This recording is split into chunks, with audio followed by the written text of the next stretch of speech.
আরজি করে খুন ও ধর্ষণের মামলাতে দোষী সাব্যস্ত সঞ্জয় রায় একমাত্র অভিযুক্ত। এখনো পর্যন্ত সেই সঞ্জয় রায়কে শিয়ালদা কোর্টে দোষী সাব্যস্ত করা হয়েছে। শিয়ালদা কোর্টের বিচারক অনির্বাণ দাস তাকে দোষী সাব্যস্ত করেছেন এবং এই রায়ের পরে পরে সঞ্জয় রায়ের মা এবং বোন কি বলছেন শুনুন।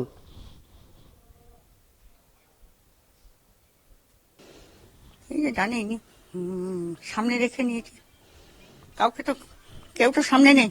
ওরাই আছে। আর কি বলবো, কিছু বলার নেই। বিচার তোমরা করছো, যখন জজ বিচার করছেন দেখে বিচার করবেন। কেউ করতে পারে একা? বলো। সঞ্জয় সঞ্জয় সঞ্জয় সঞ্জয় সঞ্জয় সঞ্জয় সঞ্জয়ের বিরুদ্ধে সব আছে, তো এই বিচার করবে, বিচার করবে। कभी नहीं लगा था, कभी सोच ही नहीं पाए कि ऐसा कुछ करेगा। क्या बोले। नहीं नहीं, छोटा में ऐसा कुछ नहीं था। छोटा में बाकी सब बच्चे जैसा होता है वैसा ही था, नॉर्मल। बड़ा होके भी कुछ ऐसा देखे ही नहीं कभी।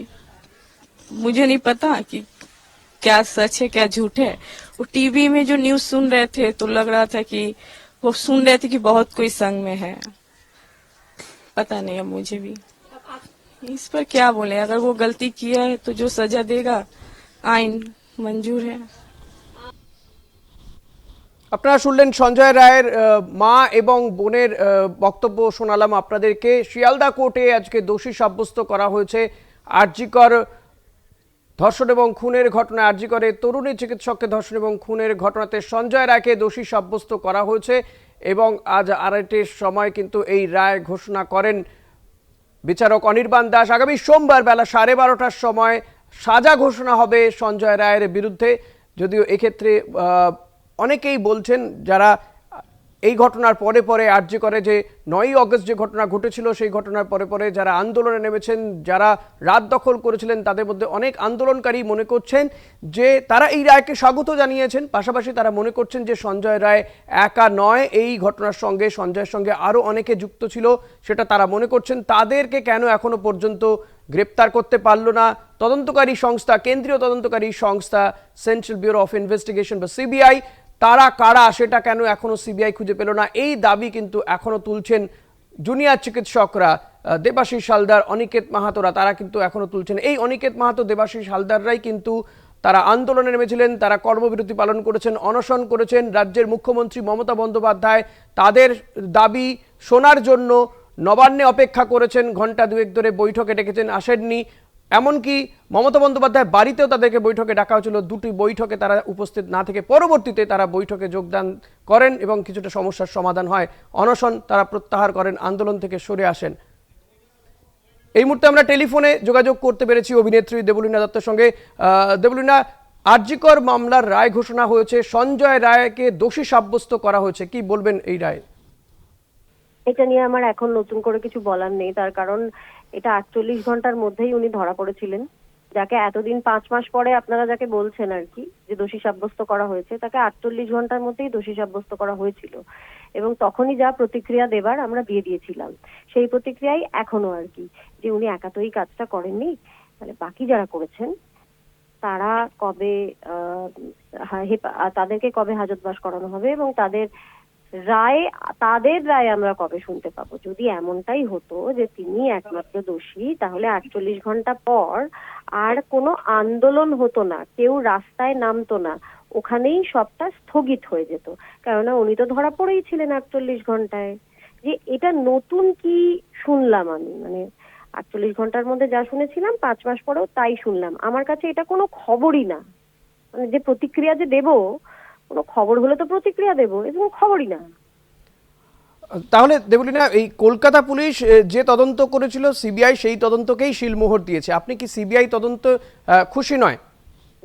শিলমোহরটা দিতে 5 মাস লেগে গেল আর কি। যেটা আশ্চর্য ঘটনা সেটা হচ্ছে দেশের সর্বোচ্চ তদন্তকারী সংস্থান, তাদের দিকে আমরা প্রচুর আশা নিয়ে তাকিয়েছিলাম, তো 5 মাস লেগে গেল শুধু এই শিলমোহরটা দিতে, এবং বাকি আর একজন অভিযুক্তকেও তারা চিহ্নিত করতে পারলেন না, যেখানে এ কথা একেবারে স্পষ্ট যে এই কাজ একজনের দ্বারা সম্ভব নয়।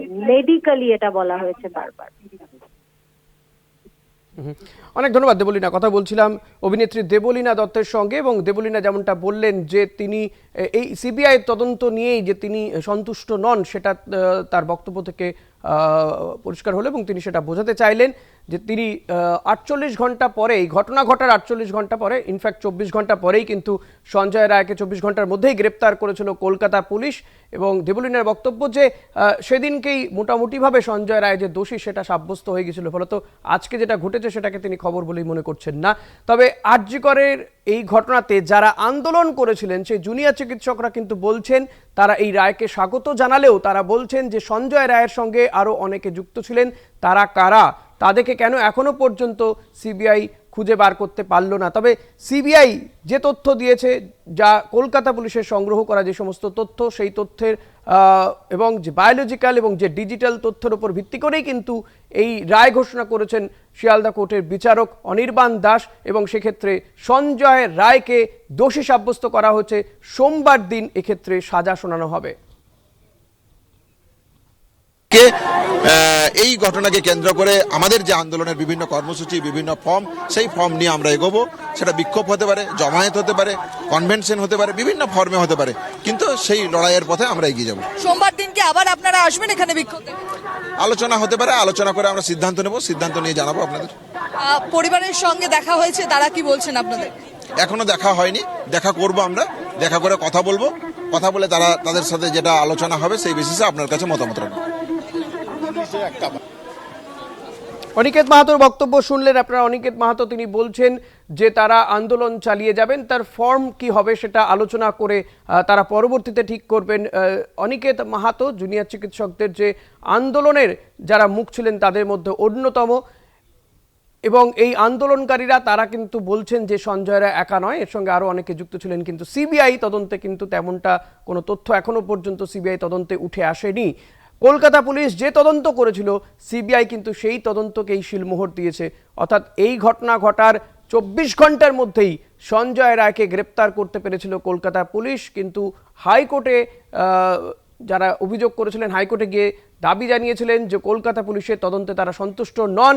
সে কারণে কিন্তু হাইকোর্টের নির্দেশে এই তদন্ত চলে যায় সিবিআইয়ের হাতে 13ই অগস্ট, এবং 14ই অগস্ট আমরা দেখেছিলাম রাত দখল এবং আর.জি. কর হাসপাতালে ভাঙচুরের ঘটনাও দেখেছিলাম, দ্রোহের উৎসব দেখেছি, দ্রোহের কার্নিভাল দেখেছে এই শহর। নজিরবিহীন আন্দোলন দেখা গিয়েছিল এই আর.জি. করে তরুণী চিকিৎসককে ধর্ষণ করে খুনের ঘটনার পরিপ্রেক্ষিতে। গোটা দেশ গর্জে উঠেছিল, হাসপাতালে হাসপাতালে চলেছিল কর্মবিরতি, যাতে কিছুটা সমস্যার মধ্যে পড়তে হয়েছিল যারা সাধারণ মানুষজন রয়েছেন, সাধারণ মানুষ যারা চিকিৎসা নিতে যান তাদেরকে। এই মুহূর্তে আমরা টেলিফোনে যোগাযোগ করতে পেরেছি অভিনেতা কৌশিক সেনের সঙ্গে। কৌশিক দা, আর.জি. কর মামলার রায় ঘোষণা হয়েছে, সঞ্জয় রায় একমাত্র তাকে দোষী সাব্যস্ত করেছে আদালত, কিভাবে দেখছেন? এটা আমার দেখা না দেখার থেকেও হচ্ছে যে আমরা সবাই একটা নিশ্চয়ই একটা সিদ্ধান্ত চাইছিলাম, এবং বহুদিন থেকেই যা যা সাক্ষ্য প্রমাণ ইত্যাদি যেভাবে আলোচনা হচ্ছিল, যেভাবে পর্যালোচনা হচ্ছিল, আমরা বুঝতে পারছিলাম এই সঞ্জয় রায় লোকটির দিকে যাচ্ছে সন্দেহটা, এবং তার যথেষ্ট প্রমাণও রয়েছে, ইত্যাদি রয়েছে। এবং এখানে মানে আমার মনে হয় যে এতগুলো স্তরে জায়গাটা এবং ঘটনাটা বিভক্ত রয়েছে, যে সেইখান থেকে কেউ নিশ্চয়ই বলতে পারবেন না যে এটা অখুশি কিংবা কেউ খুশি। তার কারণ হচ্ছে যে ঘটনাটাই এত নারকীয় যে আমরা তো কোনোভাবেই আমাদের সহনাগরিককে ফিরে পাবো না, কিন্তু অন্তত এইটুকু একটা হতে পারে যে একটা প্রথম ধাপ হিসেবে আমরা একটা পাক্কা সিদ্ধান্ত পেলাম আদালতের পক্ষ থেকে যে আচ্ছা এই লোকটা দোষী। এরপর তো আমার মনে হয় নিশ্চয়ই মামলাটা আরো এগোবে, এবং এই মামলাটাকে ঘিরে খুন ধর্ষণের মামলাটাকে ছাড়াও আরো আরো অনেকগুলো যে ফ্যাক্টর জড়িয়ে পড়েছে এই ঘটনাটার সঙ্গে, তার মধ্যে দুর্নীতি আছে, আরো বহু মানুষের ইনভলভমেন্ট আছে কিনা, আমার মনে হয় না এক্ষুনি এটাতে কেউ পুরোপুরি খুশি হবেন বা অখুশি হবেন। কারণ আমার মনে হয় যে এটা আরো অনেক দূর গড়াবে এবং আরো অনেক সত্য উদ্ঘাটিত হবে। কিন্তু আপাতত সত্যি সত্যি আমার মনে হয় যে কিছুটা হলেও হয়তোবা যারা সব থেকে বেশি সাফার করেছেন, আমরা তো শুধু কথাই বলছি, কিন্তু যে পরিবার, যে বাবা মা, তাদের হয়তো কিছুটা হলেও একটা হয়তো তারা হয় না যে অন্ধকারের মধ্যে অন্তত একটা আলোর দিশা হয়তো তারা পেলেন। কিন্তু নিশ্চয়ই তারা আরো ভাববেন, আলোচনা করবেন তাদের উকিলদের সঙ্গে, অ্যাডভোকেটদের সঙ্গে, এবং আমার মনে হয় না যে ব্যাপারটা এখানেই শেষ হয়ে গেল। ধন্যবাদ কৌশিকদা। কথা বলছিলাম অভিনেতা নাট্যকার কৌশিক সেনের সঙ্গে, এবং কৌশিক সেন তিনি বললেন যে একটা তো রায় এলো এবং কোথাও গিয়ে যে এই সঞ্জয় রায় তাকে দোষী সাব্যস্ত করা হলো, তিনি মনে করছেন যে এই মামলা হয়তো আরও কিছুদিন চলবে, আরও কেউ কেউ হয়তো যুক্ত থাকতে পারে, সে বিষয়টাও যদি প্রকাশ্যে আসে সেটাও তিনি চাইছেন বা দাবি করছেন।